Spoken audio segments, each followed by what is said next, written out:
ሰላም ጤና ይስጥልን። የተወደዳችሁና የተከበራችሁ የቻናላችን ተከታታዮች የሐምሌ 20 2018 ዕለታዊ ወቅታዊ ማህበራዊና ኢኮኖሚያዊ ትኩስ መረጃዎችን ይዘንላችሁ ቀርበናል። በቅድሚያም ዋና ዋናዎቹን በማስቀደም እንጀምራለን። በኢትዮጵያ የግል ባንክ የሆነው ግሎባል ባንክ 18 የባንኩን አመራሮች ማገዱን በዚህ ሰዓት ይፋ አድርጓል።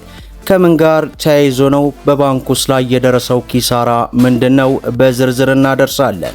በሌላው መረጃችን ለዳሽን ባንክ ደንበኞች በሙሉ ዳሽን ባንክ በዚህ ሰዓት ለደንበኞቹ ማስጠንቀቂያ አውጥቷል።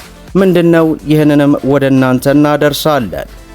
የአዲስ አበባና የድሬዳዋን የባለቤትና የመገንጠል መብትን በተመለከተም አዲስ መረጃ ተሰምቷል። ምንድነው? በዝርዝር ይዘነዋል። በሌላው መረጃችን የእንቅስቃሴ ገደብ ስለመኖሩ ይፋ ሆኗል። ይህንና መሰል መረጃዎችን ወደ እናንተ እናደርሳለን።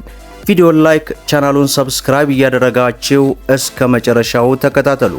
በቅድሚያም ለዳሽን ባንክ ተጠቃሚዎች በሙሉ ባንኩ ማስጠንቀቂያ ሰጠ። ዳሽን ባንክ አክሲዮን ማህበርና ኢትዮ ቴሌኮም በጋራ በመሆን በቴሌብር መተግበሪያ አማካኝነት የሚያቀርቡትን የዲጂታል ፋይናንስ ብድር ወስደው በብድር ውሉ ላይ በተቀመጠው የጊዜ ገደብ መሰረት ክፍያ ያልፈጸሙ ተበዳሪዎች ያለባቸውን ውዝፍ ዕዳ እንዲከፍሉ በተለያዩ ጊዜያት ማስጠንቀቂያን ከመስጠት ባሻገር ተበዳሪዎችን ለማበረታታት ዳሽን ባንክ ለተወሰነ ጊዜ የሚቆይ የቅጣት ክፍያ ምህረት ማድረጉ ይታወሳል።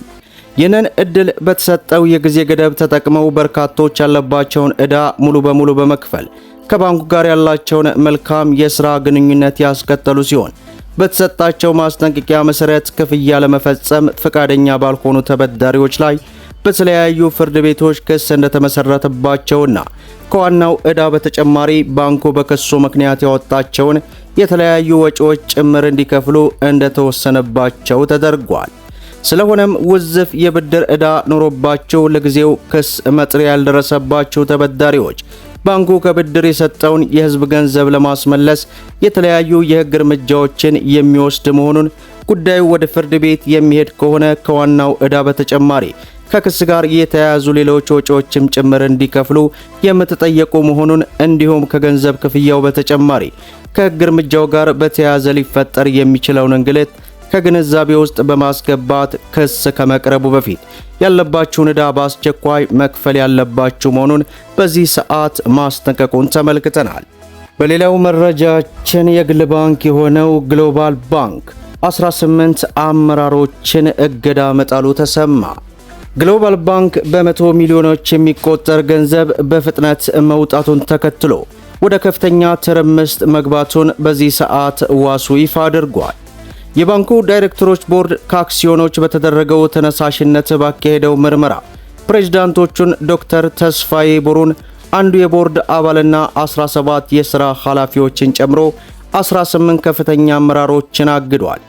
ፕሬዝዳንቱ ከሀገር ውጭ በመሆናቸው ለሌላ አካል ሰጥተውት የነበረውን ውክልና ቦርድ በማሻገር አቶ ሳህለ ሚካኤል መኮንን ጊዜያዊ ፕሬዝዳንት አድርጎም ሰይመዋል። ባለፈው ሐሙስ በስካይላይት ሆቴል በተካሄደውና 50 ባለ እስኪዮኖች በተገኙበት ስብሰባ ላይ በተተኪ አመራሮች ስየማ ላይ ውዝግብ በመነሳቱ ያለ ስምምነት መጠናቀቁን የፎርቹን ዘገባ ያመላክታል። ይህ ችግር የተከሰተው ባንኩ ሀብቱ በ42% አድጎ 34.43 ቢሊዮን ብር መድረሱን ባስታወቀበት ማግስት ነው። ይህ በእንዲህ እንዳለ የእንቅስቃሴ ገደብ ስለመቀነሱ ተነገረ። በትግራይ ክልል አዲስ ጦርነት ሊቀሰቀስ ይችላል በሚል ስጋት በመቀሌና በሌሎች ከተሞች የሕዝብና የንግድ እንቅስቃሴ በከፍተኛ ሁኔታ መቀነሱ ተገልጿል። የክልሉ ጊዜያዊ አስተዳደር መፍረስና የወታደራዊ ዝግጅት መበራከት ስጋት የፈጠረባቸው ነዋሪዎች ምሽት ላይ በፍጥነት ወደ ቤታቸው እንደሚገቡና የንግድ ተቋማትም በጊዜ እንደሚዘጋ በዶቼ ቬለ ዘገባ ተመላክቷል። በተጨማሪም የትግራይ ወጣቶች በግዳጅና በፍላጎት ወደ ወታደራዊ ዝግጅት መሳባቸው እንዲሁም በርካቶች ክልሉን እየለቀቁ ወደ መካከለኛው የሀገሪቱ ክፍል መፍለሳቸው ለከተሞቹ ጭርት ማለትና ለእንቅስቃሴ መቀዝቀዝ ዋነኛ ምክንያት ተጠቃሾች ናቸው ማለቱን ዘገባው በዚህ ሰዓት አስነብቦናል። በሌላው መረጃችን የአዲስ አበባና የድሬዳዋን የባለቤትና የመገንጠል መብትን በተመለከተ አዲስ ማለዳ አዲስ መረጃ አገኘ። ባለፈው ሳምንት የተጀመረው የምክክር ጉባኤ ዛሬ ቀጥሎ ሲውል በበርካታ ርዕሰ ጉዳዮች ቀርበው ውይይት እንደተደረገባቸው አዲስ ማለዳ በስፍራው ተገኝታ ዘግባለች። ከአዲስ አበባ ባለቤትነት እስከ ፕሬዝዳንታዊ ስርዓት እንዲሁም በአገሪቱ አንድ የፌዴራል የጸጥታ ኃይል ብቻ በቂ ነው የሚል ምክረ ሐሳቦች ለ250 ተመካካሪዎች ቀርበዋል።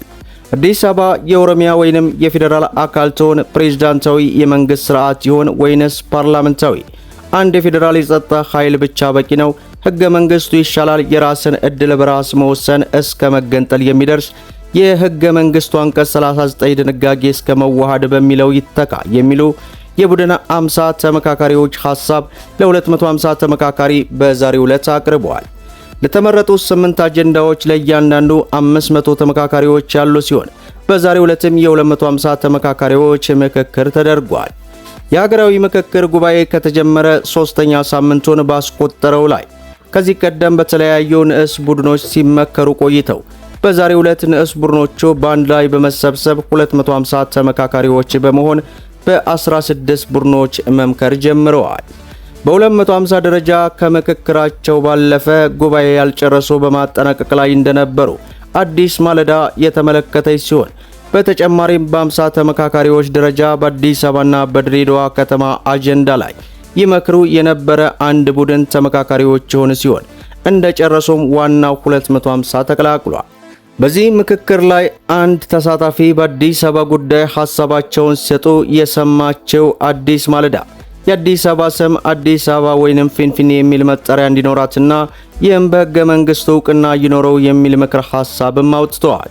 ራሱን የቻለ ሕገ መንግስታዊ ትርጓሜ ፍርድ ቤት እንዲቋቋም ሰፊ ስምምነት እንዳለ በአንድ የ50 ተመካካሪ ቡድን ሐሳብ የቀረበ ሲሆን ፍርድ ቤቱ የመጨረሻ ውሳኔ ከሰጠ በኋላ የፌዴሬሽን ምክር ቤት በተወሰኑ የራስ አገዛዥነት የመከለስ መብት ይኖረው ወይንም አይኖረው በሚል ላይ ልዩነቶች መኖራቸውንም ተገልጿል።